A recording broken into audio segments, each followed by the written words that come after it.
नमस्ते dear students, welcome to all. स्वागत है आप सभी का पीटी एजुकेशन में एक बार फिर से। मेरा नाम है राहुल अंश चौधरी और आज हमारे हैं प्रेस इंफॉर्मेशन ब्यूरो एनालिसिस का सेशन नंबर 44। तो चलिए स्टार्ट करते हैं अपना सेशन। आज के जो हमारे टुडे स्टोरीज में जो लिस्ट ऑफ चीज़ें हैं, सबसे पहले हम बात करेंगे किगाली अमेंडमेंट पे। क्या है किगाली अमेंडमेंट, इसके बारे में जानेंगे। फिर हम बात करेंगे इंटरनेशनल बुलियन एक्सचेंज, बुलियन क्या होता है इसको देखेंगे। तीसरा फाइनेंशियल इंक्लूजन इंडेक्स, अभी हाल फिलहाल एक नया इंडेक्स है जिसे आरबीआई ने लॉन्च किया। RoDTEP scheme, TRIFED GI movement and plastic waste management amendment rules 2021। And finally MCQs for practice, और पिछले सेशन में जो सवाल हमने लिए थे उसके उत्तर को जानेंगे। तो चलिए शुरू करते हैं। सबसे पहला है हमारा किगाली अमेंडमेंट, किगाली संशोधन। क्या है किगाली अमेंडमेंट? बेसिकली जो अभी हाल फिलहाल यूनियन कैबिनेट है उन्होंने अप्रूवल दे दिया है for the ratification of Kigali amendment, जो कि अलाइन करता है मॉन्ट्रियल प्रोटोकॉल के साथ, जिसका मकसद क्या है मैं आपको बता देता हूँ। जो हमारे ओजोन लेयर हैं वो डिप्लीट होते जा रहे हैं। अब ये जो डिप्लीट हो रहे हैं, जिन कारणों की वजह से डिप्लीट हो रहे हैं, उनमें से जो सबसे बड़ा कारण है वो है हाइड्रोफ्लोरोकार्बन्स। तो इसके जो प्रोडक्शंस हैं इसको फेस डाउन करने की बात कही है भारत ने कि हम इसे कट डाउन करेंगे, इसे खत्म करेंगे अपने साइड से। इसको लेके एक नेशनल स्ट्रेटजी भी डेवलप की जाएगी, सभी इंडस्ट्री से बात किया जाएगा। 2023 तक का टारगेट सरकार ने इसमें लिया है। Amendments to the existing legislation framework the ozone depleting substances rules to allow appropriate control of the production and consumption of hydrofluorocarbons to ensure compliance with the Kigali amendment will be done by mid 2024। तो इसमें सरकार की पहल आ चुकी है। सरकार ने बोला है कि सभी इंडस्ट्रीज जो हैं स्टेक होल्डर्स, उनसे बात करके किस तरीके से हाइड्रोफ्लोरोकार्बन्स को फेस डाउन किया जा सके, उसके प्रोडक्शंस को कम किया जा सके, इस पे एक पूरा नेशनल स्ट्रैटेजी रोड मैप तैयार वो करेंगे। साथ ही साथ ओजोन डिप्लीटिंग जो रूल्स हैं भारत के अंदर में, जो रिलेट करते हैं कि क्या प्रोडक्शन होना चाहिए, कितना कंजम्पशन होना चाहिए, उसको भी पूरा अलाइन करेंगे किगाली अमेंडमेंट के साथ। और ये सब काम का जो टारगेट है वो है मिड 2024 तक का। किगाली अमेंडमेंट के थोड़ी हिस्टोरिकल बैकग्राउंड पे अगर हम चले तो ये मैंने आपको बताया है कि ये मॉन्ट्रियल प्रोटोकॉल के साथ अलाइन करता है। इसमें काम क्या है कि जो हाइड्रोफ्लोरोकार्बन है HFCs, उसके फेस डाउन, उसको फेस डाउन करना, उसके प्रोडक्शन को, उसके कंजम्पशन को। The Montreal protocol effective from 1989, it is an international treaty design to protect the ozone layer by phasing out the production of numerous substances, जैसे कि आपके क्लोरोफ्लोरोकार्बन्स हो गए या फिर HFCs हो गए। हाल फिलहाल अभी ये देखा गया, जो भी मतलब रिपोर्ट्स वगैरह आ रही हैं उसमें देखा गया कि जो रेफ्रिजरेशन है और एयर कंडीशनिंग सेक्टर है, उन्होंने HFCs के जो प्रोडक्शन थी, कंजम्पशन थी, उनको काफ़ी बढ़ा दिया था, राइट। जिसके कारण किगाली, रवांडा का शहर है ये, किगाली 2016 में यहाँ पर एक एग्रीमेंट हुआ जिसमें बोला गया, जिसमें HFCs को जो है ऐड किया गया, ताकि ये जो सारा मतलब ओजोन जो डिप्लीशन है इसको हम कंट्रोल कर सकें। All the amendments and adjustment of the Montreal Protocol prior to the Kigali Amendment have a universal support। तो भारत भी इसका सपोर्ट कर रहा है। भारत बिल्कुल क्रिस्टल क्लियर है अपनी पॉलिसी को लेके। अब इसमें बनाए गए 3 ग्रुप, 2016 का जो हुआ किगाली जो रवांडा में जो हुआ प्रोसेस, उसमें 3 ग्रुप बने। सबसे पहला ग्रुप वो बना ऐसे नेशंस जो डेवलप्ड हैं, डेवलप्ड इकोनॉमीज, जैसे कि अमेरिका हो गए, EU हो गए, UK हो गए। तो इनको इनको बोला गया कि आप अपने देश में 2019 से ही HFCs के जो प्रोडक्शन है, कंजम्पशन है, उसको फेस डाउन करना शुरू करोगे और इसे 15% तक आप लेके आओगे, जो 2012 का लेवल था। और इसके लिए आपको समय दिया जा रहा है 2036 का। तो 3 साल यहाँ पे है। स्टार्ट कब करना है, कट डाउन कब करना है, 2019 में। किस लेवल पे लेके आना है, 2012 के लेवल पे लेके आना। 15% भी लेके आ गए तो हम खुश हैं। टाइम कब तक दिया गया है इस चीज को करने के लिए, तो 2036 तक का समय दिया गया। सेकेंड ग्रुप में आपके आ गए जो इमर्जिंग इकोनॉमीज है, जैसे कि चाइना, ब्राजील, ये सब हो गया, फिर कुछ अफ्रीकन नेशंस हो गए, ठीक है। इसमें मतलब इनको बोला गया कि आप 2024 से शुरू करोगे, 2021 के लेवल पे आपको लेके आना है। 20% तक भी अगर आप उस लेवल पे ले आए तो हम खुश हैं। और 2045 तक का इनको समय दिया गया। तीसरा ग्रुप बनाया गया ऐसे डेवलपिंग इकोनॉमीज का जहाँ पे हॉटेस्ट क्लाइमेटिक कंट्रीज जो है वो नोट किए जाते हैं, जैसे कि भारत है, पाकिस्तान है, ईरान है, सऊदी अरेबिया है। तो यहाँ पे बोला गया कि आप 2028 से शुरू करेंगे और 2024-26 के लेवल पे आपको 15% पे भी लेके आ गए तो काफ़ी अच्छा है। और 2047 तक का टाइम जो है वो इन्हें दिया गया है। क्लियर है। भारत जो है मॉन्ट्रियल प्रोटोकॉल का जो है पार्टी मेंबर है, जो कि डील करता है किसके साथ, deplete the ozone layer on 19 June 1992 and since then has ratified the amendments to the Montreal protocol and has successfully met the phase out targets of all the ozone depleting substances as per the Montreal protocol schedule. जहां तक Kigali agreement की बात करें तो India will complete its phase down of एचएफसीज in 4 steps from 2032 onwards with cumulative reduction of 10% 2024-26 के level पे, 20% 2037 के लेवल पे, 30% 2042 के लेवल पे एंड 85% इन 2047। राइट, इस तरीके से प्रोग्रेस करके ये फेज डाउन करेंगे एचएफसीज के प्रोडक्शन एंड कंजम्पशन को। किगाली एग्रीमेंट, किगाली अमेंडमेंट आपको समझ में आ गया होगा कि what is basically Kigali amendment, किसके साथ ये अलाइंड है, ये आपको ध्यान रखना है। अब बात करते हैं अर्थ के एटमॉस्फेयर पे। राइट, क्योंकि ओजोन लेयर की बात हुई है तो जानना भी जरूरी है कि कौन से लेयर पे वो आता है। देखिए, अर्थ के जो लेयर्स हैं, सबसे पहले है आपका ट्रोपोस्फेयर, फिर है आपका स्ट्रेटोस्फेयर, मेसोस्फेयर, थर्मोस्फेयर, एक्सोस्फेयर। अच्छा तरीका याद रखने का TSMT, TSMT, इस तरीके से आप जो है निमोनिक्स में याद रख सकते हैं। Troposphere, stratosphere, mesosphere, thermosphere, exosphere. तो जो ओजोन लेयर है आपका स्ट्रेटोस्फेयर पे आता है, ये है आपकी ओजोन लेयर की परत। राइट, तो यहाँ पर है स्पेसशिप वगैरह एक्सोस्फेयर में आते हैं, सैटेलाइट थर्मोस्फेयर में आता है, मीटियोर्स मेसोस्फेयर में आते हैं, हॉट एयर बैलून वगैरह सब ट्रोपोस्फेयर के नीचे रहता है, एयरप्लेन वगैरह सब इनके नीचे रहता है। राइट, क्लियर है यहाँ तक? चलिए अगली स्टोरी पे बात करें, इंटरनेशनल बुलियन एक्सचेंज। हाल फिलहाल क्या है कि जो IFSCA है, international financial services centres authority, उनके जो चीफ है उन्होंने बोला है कि वो एक पायलट रन प्रोजेक्ट करेंगे इंटरनेशनल बुलियन एक्सचेंज को लेके। कब करेंगे? जब IFSCA का फाउंडेशन डे होगा। कब है? 1 अक्टूबर 2021 को IFCA का फाउंडेशन डे है। तो इसमें जो बुलियन है, बुलियन क्या है? बुलियन देखिए होता क्या है, बुलियन का मतलब होता है वो गोल्ड और सिल्वर जो ऑफिशियली तौर पे काफ़ी प्योर होते हैं, 99.5% या 99.9% प्योर होते हैं, और उन्हें सरकार अपने एसेट के तौर पे सेंट्रल बैंक्स में रखती है या फिर अपने पास ही रखती है। बुलियन को कभी कभार लीगल टेंडर की भी उपाधि दी जाती है, most often held in reserves by the central banks और used by institutional investors to hedge against inflationary effects on their portfolios, thus creating bullion market. मतलब विपदा के समय में इनकी जरूरत होती है। The international bullion exchange shall be the gateway for bullion imports into India, wherein all the bullion imports for domestic consumption shall be channelized through the exchange. The government has also taken steps to notify bullion spot trading and bullion depository receipts with the underlying bullion as financial product and bullion related services as financial services. Right? मतलब सरकार इसमें कुछ अपना एक experiment वगैरह करना चाह रही है। इसकी इंपॉर्टेंस क्या है? देखिए, इसकी सबसे पहले इंपॉर्टेंस ये है कि आप तो सबसे पहले जो गोल्ड है काफ़ी प्योर होता है, तो उसकी क्वालिटी आप के लिए अश्योर हो जाती है। दूसरा, अगर क्वालिटी आपके पास अच्छी है तो फिर आपको फाइनेंशियल मार्केट से इंटीग्रेट करने में आसानी रहती है। जैसे ही आप इंटीग्रेट हो जाते हैं तो फिर आपके एक ट्रेडिंग की जो कैपेसिटी है वो डेवलप होती है, तो आप अपनी एक पोजीशन वर्ल्ड में जो है इस्टेब्लिश कर पाते हैं। उसके बाद फिर एफिशिएंट प्राइस डिस्कवरी वगैरह ये सब काफ़ी अच्छा होता है, मार्केट पार्टिसिपेंट काफ़ी बढ़िया बनता है। इस तरीके से बुलियन ट्रेडिंग का पूरा सेटअप तैयार होता है, तो ये भारत के लिए बहुत अच्छा है। सो इंटरनेशनल बुलियन एक्सचेंज समझ गए होंगे आप कि बुलियन का मतलब क्या है यहाँ पर। राइट, अगली स्टोरी है हमारी फाइनेंशियल इंक्लूजन इंडेक्स। तो आरबीआई ने अनाउंस किया है कि वो एक composite financial inclusion index release करेगी, बनाएगी to capture the extent of financial inclusion across the country. हालांकि जो भारत के जो हिंटरलैंड्स हैं वहाँ पर इसकी ज़रूरत बहुत ज़्यादा है फाइनेंशियल इंक्लूजन, क्योंकि जो गांव दूर दराज के इलाके हैं वहाँ पर फाइनेंस मुहैया होना बड़ा मुश्किल है। मतलब सही तरीके से अगर आप बिल्कुल फॉर्मल रूट के थ्रू अगर बात करें, इन फॉर्मल रूट में अगर बात करेंगे तो फिर तो वहाँ पे बहुत सारे लोग बैठे हुए हैं, ठाकुर बैठे हुए हैं, जागीरदार बैठे हुए हैं, बहुत सारे मतलब लाला लोग टाइप के लोग बैठे हुए हैं, तो वो आपको देते हैं क्रेडिट, मदद भी करते हैं आपकी, लेकिन फिर वही है कि इंटरेस्ट रेट फिर वहाँ पे हाई रहता है। अब फाइनेंशियल इंक्लूजन इंडेक्स क्या है? Annual financial inclusion index will measure the access and usage of a basket of formal financial products and services that includes savings, remittances, credit, insurance and pension products. तो इस तरीके से जैसी financial inclusion, अब ये सब चीज़ें तो लाला लोग नहीं देंगे ना जो आपको क्रेडिट देंगे, इसमें ये सारी चीज़ें भी मिलती हैं सरकार की तरफ से फाइनेंशियल इंक्लूजन करने पे। वित्तीय समावेश अगर हिंदी में बात करूँ तो सेविंग्स हैं, रिमिटेंसेज हैं, क्रेडिट है, इंश्योरेंस है, पेंशन प्रोडक्ट्स है, ये सब आपको मिलते रहते हैं। अब इस इंडेक्स के 3 बड़े डायमेंशन हैं। सबसे पहला क्या? Access to financial services. ठीक है, एक बार एक्सेस हो गया तो फिर क्या करेंगे? यूसेज करेंगे, यूसेज टू फाइनेंशियल सर्विसेज वो हो गया तो फिर क्या होगा? Quality of products and quality of service delivery.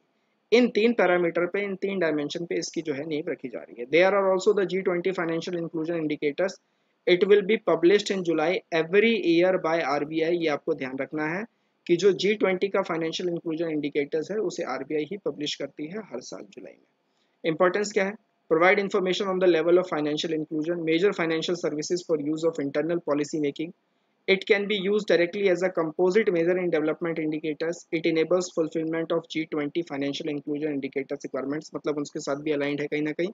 It will also facilitate researchers to study the impact of financial inclusion and other macroeconomic variables. Right? इस तरीके से ये important है. बस आपको इतना याद रखना है फाइनेंशियल इंक्लूजन इंडेक्स कौन लेके आया है और उससे related G20 financial inclusion indicators के साथ ये अलाइन करता है कि नहीं करता. ये बस आप याद रखेंगे, इसमें आपका काम हो जाएगा. चलिए किस तरीके से काम करता है यहाँ पे देखिए. जैसे पहले आप अनसर्व्ड थे, कोई बेसिक अकाउंट नहीं है, कुछ नहीं है, फिर आपके पास यहाँ पे फाइनेंशियल इंक्लूजन हुआ. Now you have all these services, right. Now you are, पहले अनसर्व्ड थे, अब आप क्या है, अब आप सर्व्ड हैं. तो ये तरीके आपको मिलते हैं. इस तरीके की आपको क्वालिटी ऑफ सर्विसेज वगैरह प्रोवाइड की जाती है बाय द इंस्टीट्यूशंस जो इसमें काम करते हैं, राइट. नेक्स्ट बहुत ही इंपॉर्टेंट है RODTEP स्कीम. क्या है RODTEP scheme? This is basically, RODTEP का मतलब है remission of duties and taxes on exported products. नाम से आप समझ रहे हैं, रिमिशन करना है, हटाना है क्या चीज़ को, ड्यूटीज और टैक्सेस को. किसके लिए? मतलब जो कर वगैरह है किस पर? एक्सपोर्टेड प्रोडक्ट्स पे. तो यहाँ पे आपको ध्यान रखना है, ये सिर्फ और सिर्फ स्कीम लागू होता है एक्सपोर्टेड गुड्स के लिए, सर्विसेज के लिए नहीं लागू होता है, right. This is for exported goods only, not for services. ये आपको ध्यान रखना है, राइट. ये 2020 में यूनियन गवर्नमेंट ने अनाउंस किया था और बोला था 1 जनवरी 2021 से इसे लागू कर दिया जाएगा. इसके पीछे जो मंत्रालय है वो है ministry of commerce and industry. इसको लाया किस लिए गया था? इसको लाया इसलिए गया था क्योंकि देखिए, एक तो ये बिल्कुल ग्लोबली एक्सेप्टेड प्रिंसिपल है कि मान लिया कोई भी अगर प्रोडक्ट एक्सपोर्ट हो रहा है तो उस पर टैक्सेस और ड्यूटीज भी एक्सपोर्ट नहीं होनी चाहिए. तो एक्सपोर्टर्स को थोड़ी उस पर राहत मिलनी चाहिए, उन्हें कुछ रिफंड्स मिलने चाहिए, राइट.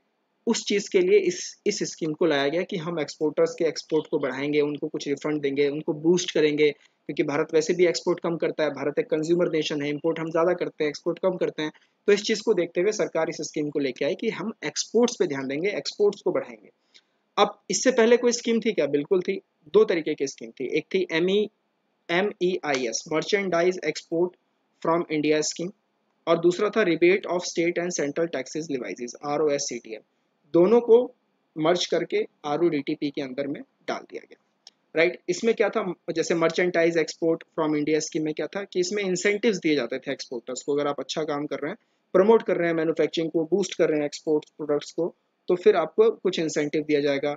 वहीं ROSCTL में क्या था कि टेक्सटाइल मिनिस्ट्री कुछ रिबेट देता था काफ़ी सारे स्टेट और सेंट्रल टैक्सेस जो एक्सपोर्टर्स पे लगते थे गारमेंट सेक्टर में, तो उस पर कहीं ना कहीं कुछ राहत रिबेट मिलती थी. तो सरकार ने इसमें स्टेप इन किया 2020 में और 1 जनवरी 2021 से लागू कर दिया गया है by the ministry of commerce and industry. और सरकार कह रही है कि हम पूरी तरीके से मदद करेंगे एक्सपोर्टर्स की in order to boost the exported goods, not services. मैं दोबारा कह रहा हूँ, ध्यान रखिएगा आप इस चीज़ को. सिग्निफिकेंस क्या है? The support will be available to eligible exporters at a notified rate as a percentage of freight on board value. वही जो मतलब बूस्ट करने के बाद मैंने आपको बताई, freight on board value. Rebate on certain export products will also be subject to value cap per unit of exported product. Sectors like marine, agriculture, leather, gems and jewelry, automobile, plastics, electrical, electronics, machinery get the benefits of the scheme. In the existing scheme, certain taxes such as state taxes on power, oil, water and education cess are not included. इसमें मैं आपको एक और बात बता देता हूँ कि जो कास्केडिंग इफेक्ट है ना टैक्सेस का, उसको भी कहीं ना कहीं हद तक ये मदद करता है कम करने के लिए. जैसे ITC से जो भी ऑटोमेटिक जो रूट रिफंड, मतलब जो भी रिफंड वगैरह मिलने चाहिए एक्सपोर्टर्स को, वो सब इसी स्कीम के थ्रू दिए जाएंगे. तो सरकार पूरी तरीके से मदद कर रही है एक्सपोर्टर्स की. Therefore, it is a reform where government is trying to support domestic industry and make it more competitive in the international markets. Right? अच्छी बात है, अच्छी चीज़ है. इसको लेके अभी हाल फिलहाल कुछ गाइडलाइन आई, कुछ सेंटर ने कुछ नोटिफिकेशन किया और बोला कि हम जो है 8555 टैरिफ लाइन्स को इसमें इस बार कवर अप करेंगे. तो ये आपको ये स्कीम जो है वो याद रखनी है. इस स्कीम पे सवाल आ सकता है और आएगा, डेफिनेटली आएगा. ट्राइफेड GI मूवमेंट की अगर हम बात करें तो भारत अपनी 75वीं वर्षगांठ मना रहा है इंडिपेंडेंस की, जिसमें 75 न्यू यानी 75 न्यू ट्राइबल प्रोडक्ट्स जो है वो लॉन्च किए जाएंगे बाय ट्राइफेड, राइट. इसमें बहुत सारी चीज़ें हैं, इसमें ज्वेलरी है, आपके डेकोरेशंस है, हैंड क्राफ्टेड अपरेल है, राइट. ये सारी चीज़ें इसमें. तो ऐसे 75 न्यू ट्राइबल प्रोडक्ट्स को लॉन्च किया जा रहा है under the banner of Trifed GI movement. Trifed GI movement has also identified 75 products of tribal origin और source, जिसमें बोला गया है कि 75 जो प्रोडक्ट्स हैं इसमें से 37 कहाँ से आ रहे हैं? 37 आ रहे हैं नॉर्थ ईस्टर्न स्टेट से, नॉर्थ ईस्टर्न स्टेट से ये बिलोंग कर रहे हैं. और वहीं जो ट्राइबल हर्टलैंड स्टेट्स है जैसे झारखंड हो गया, मध्य प्रदेश हो गया, तो वहाँ से कुल मिलाकर 13 जो है प्रोडक्ट्स आ रहे हैं. तो 50 तो यही होगा. बाकी बचे 25 इधर उधर के स्टेट से। Moreover it is about to set up Atmanirbhar Bharat corner in 100 Indian missions embassies across the world, will be an exclusive space to promote GI tag, tribal art and craft products beside natural and organic products, right? पिछले ही session में हमने हुनर हाट की बात की थी, जिसमें बोला गया था कि मिनिस्ट्री ऑफ माइनॉरिटी अफेयर्स क्या कर रही है कि ये सारे जो क्राफ्ट्समैन हैं, आर्टिजन्स हैं, उनके लिए एम्प्लॉयमेंट जनरेशन का काम करेगी, राइट?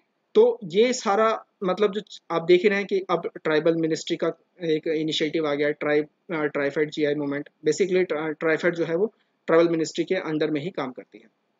ट्राइफेड के बारे में थोड़ा जान लेते हैं। 1987 में एस्टेब्लिश हुआ है। ये आता है multi state cooperative societies act 1984 के तहत। It is basically a statutory body, works on the social and economic development of the tribal people of the country and is administered by the Ministry of Tribal Affairs, right?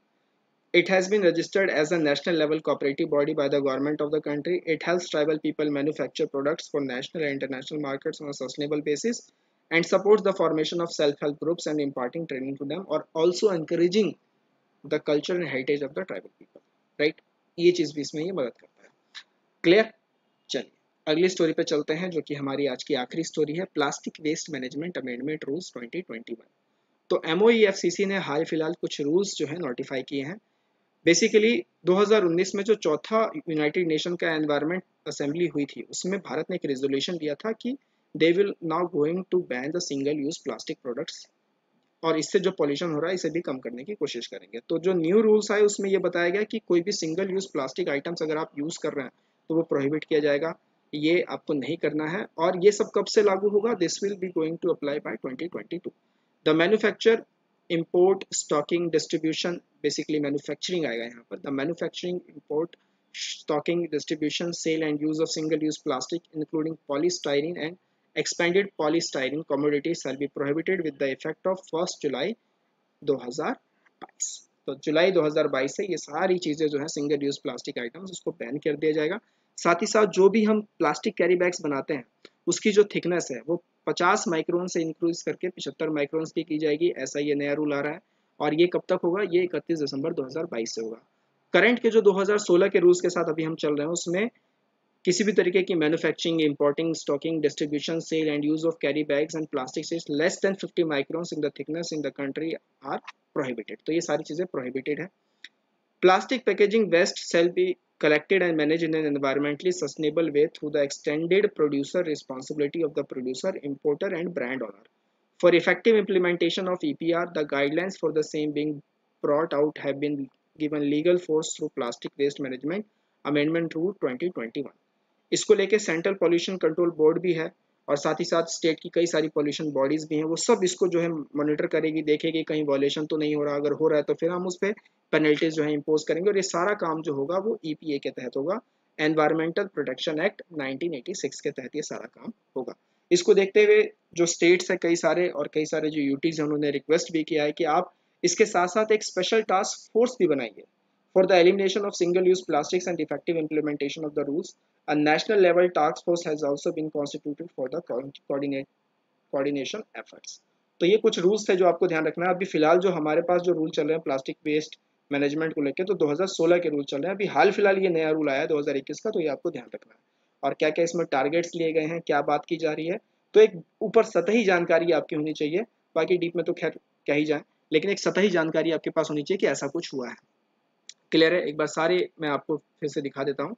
सबसे पहले हमने किस पे बात की? सबसे पहले Kigali amendment, then we talk on international bullion exchange, financial inclusion index, then RODTP scheme, TRIFED GI movement and plastic waste management amendment rules.